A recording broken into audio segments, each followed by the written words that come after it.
Superintendent of போலீஸாக job assume பண்ணிட்டேன். தூத்துக்குடி டிஸ்ட்ரிக்டில் இப்போ நமக்கு ப்ரையாரிட்டி ஸ்டாஃப் ப்ரையாரிட்டின்னு சொல்லி பார்த்தீங்க அப்படின்னா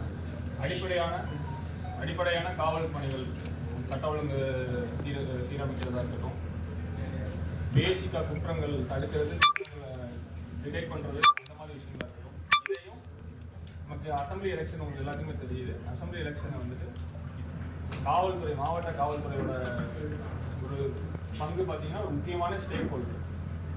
நான் ஏற்கனவே சொன்ன மாதிரி பேசிக் போலீஸையும் எலெக்ஷன்ஸையும் பேலன்ஸ் பண்ணி ப்ராப்பராக நம்ம நடத்தணும். அதான் ஃபஸ்ட்டு ப்ரையாரிட்டி.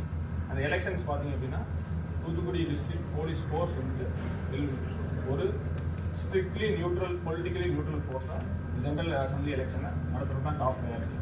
அதுக்கப்புறம் வந்துட்டு நமக்கு தூத்துக்குடி மாவட்டத்தை பொறுத்த வரைக்கும் ஆர்கனைஸ்ட் கிரைமு, வேறு சில இஷ்யூஸ் இருக்குது. அதையுமே வந்துட்டு ஸ்ட்ரிக்டாக கண்ட்ரோல் பண்ணுறது, ரவுடிசம், அந்த மாதிரி ஆக்ஷன்ஸை வந்துட்டு ஸ்டர்னாக எடுக்கிறத பார்க்கணும். இப்போதைக்கு நம்ம ஜென்ரலான ப்ரீஃபிங் சொல்லி ஸ்பெசிஃபிக் இஷ்யூஸ் நம்ம லேட்டர் நம்ம இஷ்யூஸை பொறுத்து நம்ம லேட்டர் நிறைய மாவட்டத்தில் கடற்கரை கொள்கைகள் அதிகமாக இருக்குது. கொள்ளைகள் தடுக்கிறதுக்கான வாய்ப்புகள் போய்கிட்டு தான் இருக்குது. கூடுதல் கொடுத்ததுக்கான எதுவும் வாய்ப்பு தடுக்கிறது. நீங்கள் பார்த்தீங்கன்னா நிறைய ஏஜென்சிஸ் இருக்காங்க. அது நம்ம போலீஸ் ஃபோர்ஸும் முக்கியமான ஒரு இது. அந்த கோஆர்டினேஷனோட அதிகப்படுத்திட்டு அதிகமான பேட்ரோலிங்காக இருக்கட்டும், இன்டெலிஜென்ஸ் மிஷினரியை அலர்ட் பண்ணிட்டு அதிக சீசஸ் இருக்கிற மாதிரி யாரெல்லாம் அதில் கீழ் பண்ணிருக்காங்களோ அவங்க மேலே கடுமையான நடவடிக்கை எடுக்கும். கண்டிப்பாக நீங்கள் கேட்டீங்க, அதை நான் இது பண்ணியாச்சு. இப்போ நம்ம ரோட் டிராஃபிக் ஆக்சிடென்ட்ஸு அது பார்த்தீங்க அப்படின்னா அதில் வந்துட்டு பல துறைகள் இருந்தாலும் போலீஸுடைய ரோல் வந்துட்டு ரொம்ப ரொம்ப முக்கியம்.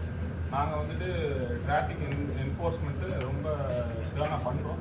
அதே சமயம் பொதுமக்கள்கிட்ட வந்து ஒரு வேண்டுகோள், டிசிப்ளின் ரூல்ஸ் இருக்குது. இந்த டிராஃபிக் ரூல்ஸை வந்துட்டு நீங்கள் எவ்வளோ கடைபிடிக்கிறது வந்துட்டு ஒரு இண்டிவிஜுவலாக, ஒரு தனி மனிதனாக ரொம்ப ரொம்ப முக்கியமான கடமை. அது உங்களுக்கு தான், மக்களுக்கும் நல்லது. அதனால் மக்கள்கிட்ட வேண்டுகோள் வந்துட்டு அவங்களும் வந்துட்டு ஸ்ட்ரிக்டாக ரூல்ஸை வந்து டிராஃபிக் ரூல்ஸை எந்த வயலேஷனும் இல்லாமல் கடைபிடிச்சா நல்லா. சார், தூத்துக்குடி மாவட்டத்தில் அந்த இடத்துல வாகனம்கிட்ட போலீஸ் வந்து ஆன்லைன் ஃபைன் ரொம்ப போட்டுருக்காங்க.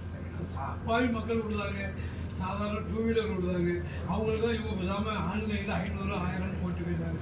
இவங்க எண்ணிக்கைக்கு கணக்காமிட்டாங்க. டிராஃபிக் போலீஸ் வந்து எண்ணிக்கைக்கு பிடிச்சி கணக்காமிக்கிறதுக்கு இருக்காங்க. அவங்க வந்து ஓரமாக வண்டி விட்டுருந்தா கூட அந்த வண்டிக்கு வந்து ஃபைன் 500 போட்டுருக்காங்க. பாவம். நீங்கள் சொல்கிற இஷ்யூ நான் பார்க்குறேன். பட் இப்போ நீங்கள் நமக்கு டிராஃபிக் ஃபைன் நீங்கள் அப்படி போலீஸ் போட்டு உங்களுக்கு வயலேஷன் இல்லை, தப்பாக போட்டுட்டாங்க, நீங்கள் இது பண்ணீங்க அப்படின்னா நீங்கள் ரெப்ரசென்ட் பண்ணலாம். நீங்கள் ரெப்ரசென்ட் பண்ணீங்க அப்படின்னா நாங்கள் ப்ரூஃப் கேதர் பண்ணிவிட்டு அந்த ஃபைனை கேன்சல் பண்ணலாம். ரெண்டாவது, இப்போ நீங்கள் ஃபைன் நாங்கள் இது பண்ணாலுமே நீங்கள் ஆன்லைனில் பே பண்ணுற